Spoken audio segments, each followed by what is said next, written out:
Prezident Shavkat Mirziyoyev neft-gaz bozorida barqarorlikni ta'minlash, iqtisodiyot tarmoqlari va aholiga uglevodorod resurslarini uzluksiz yetkazib berish chora-tadbirlari yuzasidan taqdimot bilan tanishdi.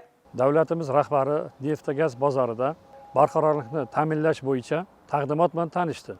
Bu borada hududga Samarqand gaz ta'minoti tomonidan bir qancha ishlar bajarish bo'yicha chora-tadbirlar belgilanib, bugungi kunda ishlar jadallashtirib olib borilmoqda. 2026-27 yilda kuz-qishki mavsumga tayyorgarlik ishlari bo'yicha bir qancha ishlar amalga oshirildi.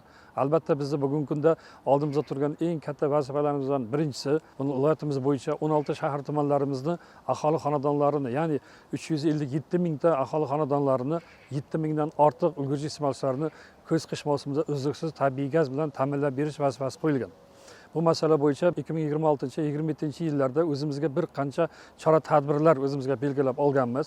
Xuddi shunday bu yil biz 63 kilometr, 63,2 kilometr gaz quvurlarini mukammal ta'mir va rekonstruksiya qilish ishlari va bundan tashqari 68 ta yuqori bosimli gaz qurilmalarini mukammal ta'mirlash rejasi oldimizga qo'yilgan edi. Bugungi kunda ushbu jarayonda ishlar jadal olib borilyapti. Bugungi kunda biz viloyatimizda 26 ta GRESdan gaz bilan ta'minlab beramiz. Albatta bu qish mavsumida o'zimizga qo'yilgan eng katta vazifalardan biri bo'lib, bugungi kunda prezidentimiz tomonidan bergan topshiriqlarni bajarish bo'yicha oldimizga reja qilib olganmiz.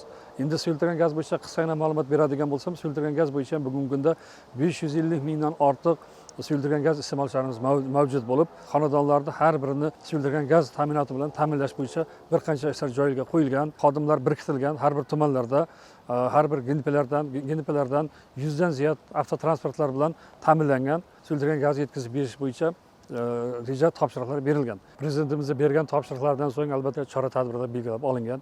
O'zimizga belgilangan bugungi kunda 12 ta punktdan iborat chora-tadbirlar bo'yicha ishlar olib borilyapti.